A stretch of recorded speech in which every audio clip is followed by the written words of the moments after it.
everybody, back with my new video here. As you can see, I'm sporting a nice little bit of facial hair because we are in the polar vortex, and I believe my weather apps were showing minus 49 degrees here in Edmonton today. So I got the big sweaters, the facial hair, anything to stay warm. And mind the throat a little bit, still got some weirdness. This week's episode is going to talk about boss battles. And this is kind of a topic that I see talked about a lot on gamification, Twitter chats and groups and forums and things. And I think I might have different terminology. So to clarify, a boss battle for me is a test or a quiz.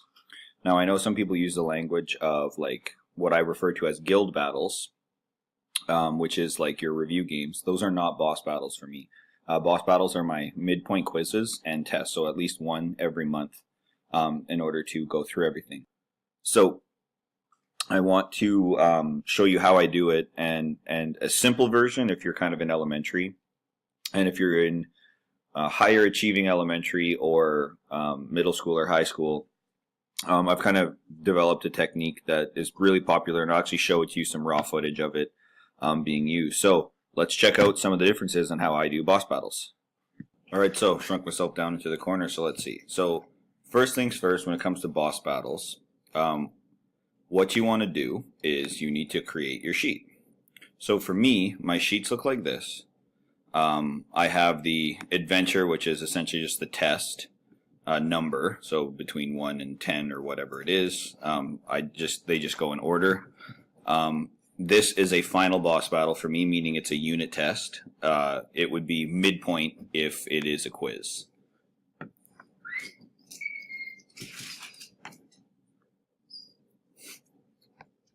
This is what I call the battle sheet. Our district is a little bit low in the LA reading, writing, comp stuff, so I really wanted to pull a huge push for reading and writing. So I have a little backstory here, so you can kind of read. It just says how you find them. And then you find kind of a cool graphic. So kids like this is my Unit 2 boss, which I call Ember, big fire monster. But I guess a kid a couple years ago told me this was the cover image of some heavy metal band.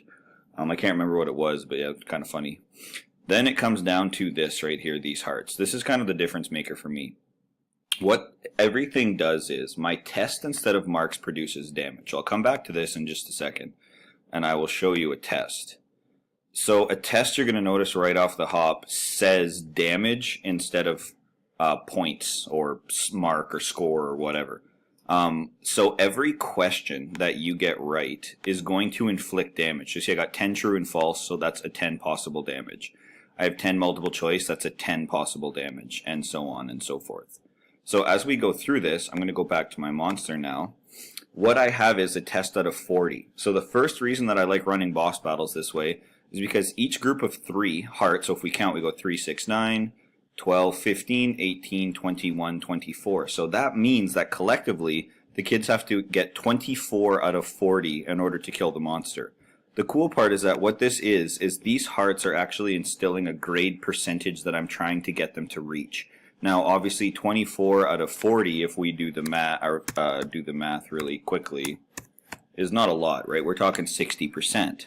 So the cool part is when you do boss battles, I'd recommend starting the health count low. When you start the health count low, it gives kids a lot of success. And when they're feeling success, they're going to be doing good things. From there, as the year progresses, based on the amount of damage that you can get on the test, you can actually change these hearts to reflect a higher increase of percentage that you want. So I always start with 50% for my first test, because learning the whole gamification process and the way I do it for kids, sometimes it's like, whoa, what are we doing here? So I want to make sure that I can provide it in an opportunity that's successful. Then I go to 55, 60, 60, 67, 70, and I up it. And again, you can do this based on the strength of your class. If it's a weaker class, you want them to feel that success to push themselves, you can kind of change it in any way, shape, or form. Now, if you do elementary, what you want to do is you want to just make a series of these hearts and put your health. And what you do is for every one that you get wrong on the test, you would eliminate a health on your character. Now, if you can visualize this, so again, imagine a series of hearts here. that were just located on the bottom with something that said your health. That means that you can then say, okay, you have 20 health. So that means you can get 20 wrong before your character dies. And then you can have your own penalties. I have them, get rid of gold or cards or whatever the case may be. But what that allows you to do is now the test has a purpose. Every question is kind of a swing and an attack, and everything wrong is kind of a bit of defense. So when kids do this, as they correct their test, they are slashing off hearts, and they're getting like super pumped about it because it's like, yes, 1 left, or 10 left, or only 5 more questions. And it's actually really interactive. I'm going to show you kind of just some raw footage of me marking a test, and you'll see.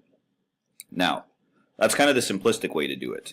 If you want to go more advanced, and this is what I highly recommend, the problem with doing this heart system with anything middle school or above is that determining how many hearts that you have for your character before they die becomes really challenging. Do you want to make it really challenging and put, maybe only 9 or 10 hearts? Do you want it to be too easy with no risk? So I had started off by going with 9 hearts, so 9 questions wrong. Well, my high-achieving kids never died, and my low-achieving kids, that was too difficult. So then I started thinking, I'm like, well, I'm not getting any incentive for people to do anything better, and I'm not getting any negative consequences if you're not studying and things like that, because the results were almost like you could predict them at the end of everything. You could say, this is what was going to happen, this is what's going to happen. So I needed a way in which I could modify this test so that the health system mattered. And again, keep in mind, when the kids mark their test, they actually mark their test with me. And it gives the interactivity of slashing off the hearts and having the satisfaction of killing the monster. If you want to go to next level, what I'd recommend is creating yourself one of these guys. This is my health tracking sheet. The beginning, on day 1 of my gamification, the kids receive this. And based on the character that they get, they start with a health meter. So my knights, being fully armored, have the most at 75 health. You can make it any number you want based on any fighting system, damage system, anything you want to create. But this has been really simple and easy and really popular with kids. So you put your current health, you put the name of the battle. I use this in my battle board system when they encounter like skeletons or they're going to fight something. I use the same thing, but you could just use it for tests really simplistically. So we have the ability over here to say, unit 1 test, unit 1 final, whatever it is. Damage is how much damage you take, which I'll get to a second. How much health you have after the battle. And because of this, I invented a health and food and armor system. So if you have health or food and you add it, you put it here, and then your updated total, which would be 22 left in this case, would go here. And then in the next battle you'd begin with 22 health. So this gives purpose to every single test, because doing poor on one can drop your health, or engaging in a battle before a test and not doing well can actually impact things, and it can become really, really difficult. So this has been hugely motivating for kids. So how do I use this? Because you'll notice if I go back to my monster sheet, we don't have a health meter. That is because when kids mark their tests, they're going to have their test out, little pointer. If you make them write in pencil, they have to, mark their test with a marker or something. And when they do that, you'll know if they're cheating, because you'd be pretty obvious to see them erasing things. So from there, it actually works out pretty well. So the kids will mark their test. They'll be correcting as I call out the answers. In front of them will be the monster. And then as they get questions right, they're going to be slashing off the monster's hearts. And then the third thing in front of them is going to be this. So what's going to happen is, let's say I will literally show you what will happen. Let's say the kids go with this. So they have their 22 health. From their 22 health, they would be called Unit 2 Final. Kids would just handwrite this in pencil. It wouldn't be so gigantic. Kind of squeeze that in there. Now, this is where you have some fun. Get yourself a 4-sided dice. Looks like a pyramid. Every question that they get, that you go through, so you're going to say, go to your test. And you're going to say, okay, Unit 1, liver breaks down ammonia, converts it into urethra. No, of course, that's false. The urethra is actually the tube where urine exits your body. Converts it into urea, so that is false. When you say that it's false, what you do is you get a student to roll a 4-sided dice. Whatever number they get between 1, 2, 3, or 4 is how much damage is inflicted to their character. This plays off the core driver of unpredictability and curiosity, because what happens... Sorry, dog had to go pee. Kind of threw me all off there. Anyway, back to it. You use your four-sided dice because that's going to give you a random damage number for every question that's inflicted to the student between 1 and 4. This preys off of the curiosity and unpredictability core driver under Yukai-Chu's model, because what it does is it now gives each question a variable and randomly chosen amount of damage. What this does with kids is forces every question to be worth something way more than 1 damage. Hold up. Hey. Quick thing when I'm talking about rolling here, I'm actually referring to the fact that there's going to be one student in my class who rolls this four-sided dice. I typically take the test, let's say, when this one I just used was 40 marks. So I'll get a kid to roll it 10 times, and then they give the dice to somebody else. So question 1 will give the answer true, false. They'll roll, and they'll be like, oh, -2 damage. So anyone who got question number 1 wrong gets -2 damage. Then we go to question number 2, roll, oh, -1 damage. So that means anyone who got that one wrong individually. So a roll happens, one universal roll of damage for that question between 1 and 4. And that process is repeated every time. You might immediately go, well, what if I have a matching question? For matching, what my kids have decided and they like is they use a universal number. So let's say you have a 10-mark matching where you got to mark, match 10 different terms with 10 different definitions. Well, then what they do is they say roll, and they say if it's -2, that means every one you get wrong is -2. I get it. And everything that they've been tracking and accumulating on their sheet now matters. What you're going to see is when kids roll, it's the pressure of rolling that 1 or that 2 and dropping that number. You'll hear kids yell all the time if you go ahead and you continue this kind of style. Is kids will be like, oh man, every time I get it wrong, it's -4, and every time I get it right, it's -1. The cool part, again, is that strategy and thinking comes into this for the kids. So during the test, kids' health might get low, and the student will put their hand up, okay, I'm going to eat an apple, I'm going to add 12 health to my character, and then they'll go ahead and, they'll write +12 here, and then they'll, let's say they've been taking damage. So we'll go here, and let's say they were taking damage, and I'd go, -1, -3, -2, and go on and on and on. So in here, they would have lost 6 damage, but they would gain 12 from the food they ate. And then, at the end of the battle, they'd go ahead and they'd add their health and they'd keep going. Hold up. Hey. While we're talking about variable damage, the question comes up, well, why doesn't the monster, or the students inflict variable damage on the monster? If the monster can go between 1 and 4, why is the student always just 1 damage? I played with this for a while and just did some simulated tests with kids. There's no way to make it work with any sort of thing other than luck. So let's say you crush the test, but you keep rolling -1 damage. You might never kill the monster, which for kids is going to be massively frustrating and deterring if they did really, really well, but then literally the numbers don't allow them to do any better.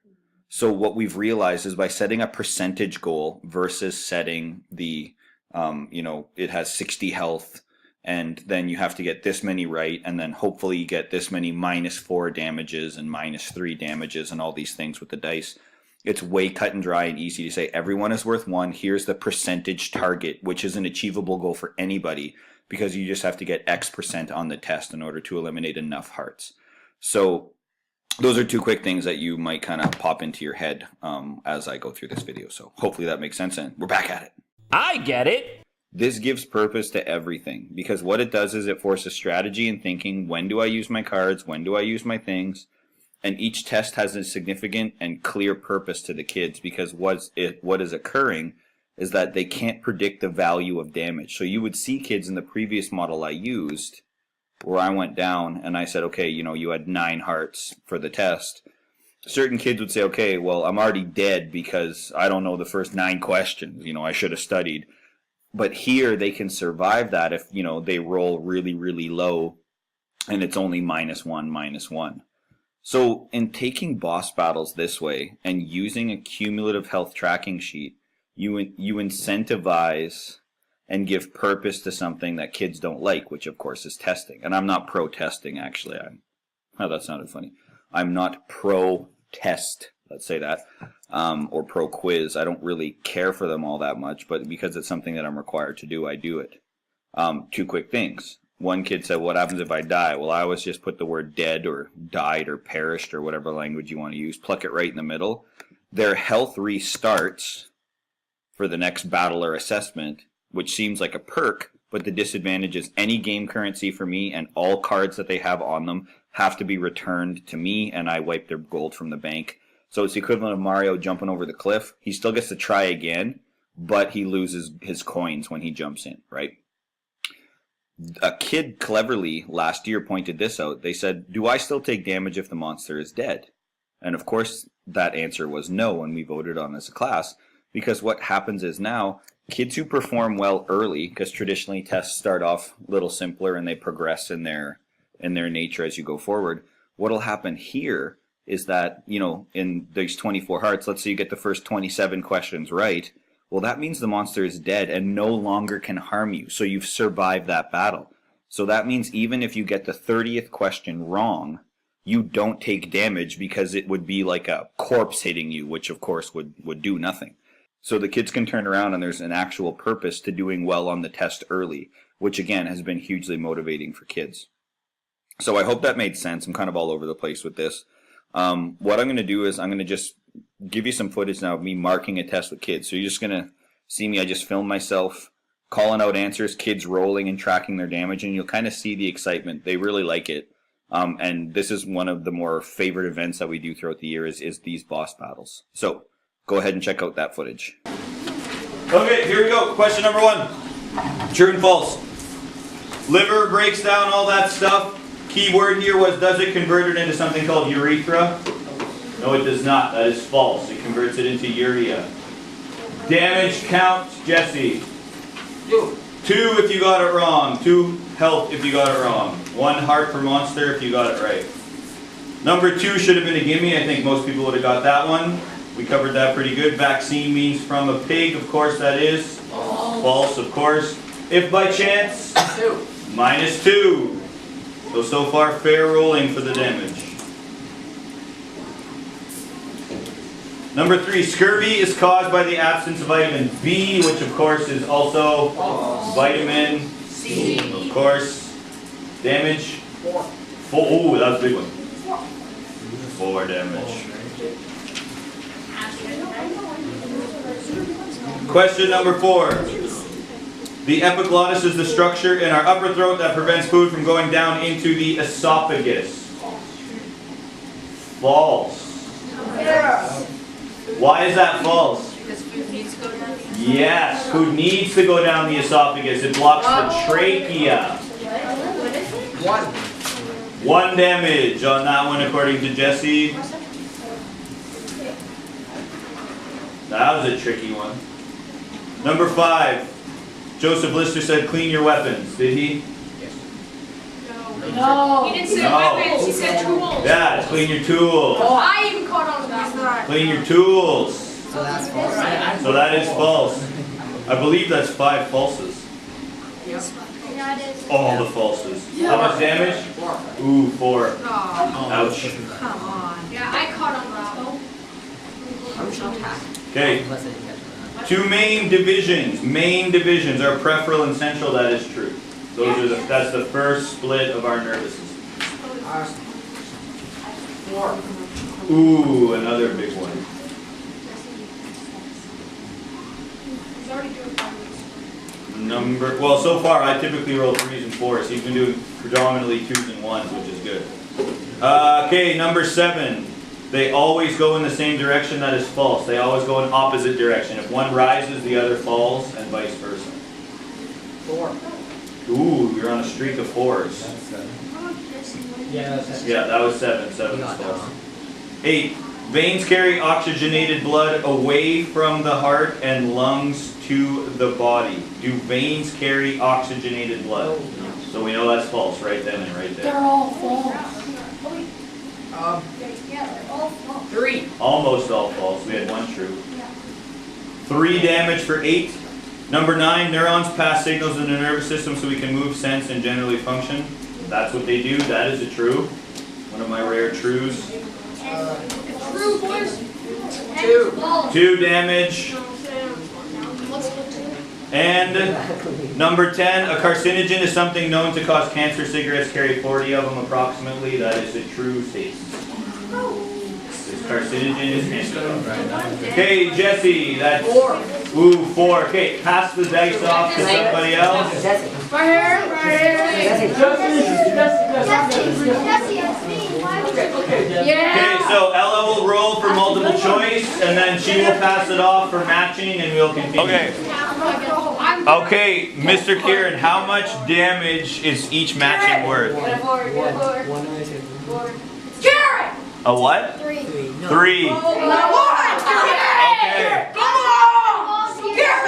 Okay, this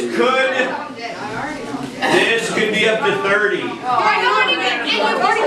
Okay, here we go. No, you got this. You got this. Here we go. 21. What is emphysema? F. That is damage to lung tissue. Okay. Next. Yeah, everyone right is still a heart. Yeah, absolutely. So I think based on math, certain people will start killing the monster and by matching if you've been doing good. Okay, alveoli is what? G. G. Yes, air sacs in the lung. Thanks, Kieran. 23. So there you go. Those are boss battles. Use your sheet. Give it a narrative. Give your health, which is your target goal to kill the monster, whatever percentage you want kids to go. So again, you want 75%. Make sure you've got 75% of the total marks or potential damage earned on the test represented by hearts. 30 out of 40 or whatever the case may be. Get yourself your test. Change the language really quickly. Update it to damage. Give yourself little bits of things here. Little bits of detail. Give it that narrative piece. Hey, total clue. If you want to see if kids read your instructions, put little bonuses like this. I have that. Kids go crazy for things like this. It's pretty funny. And then when the damage is all done, get yourself a health tracking sheet, and you will see kids focus and study at a way higher rate because now everything has purpose. And there's nothing more powerful than when kids ask, hey, did you study? And it's not coming from a teacher, it's coming from each other because they want to make sure all their guild members survive. So I hope that made sense. Any questions, please comment below. And until next time, my friends.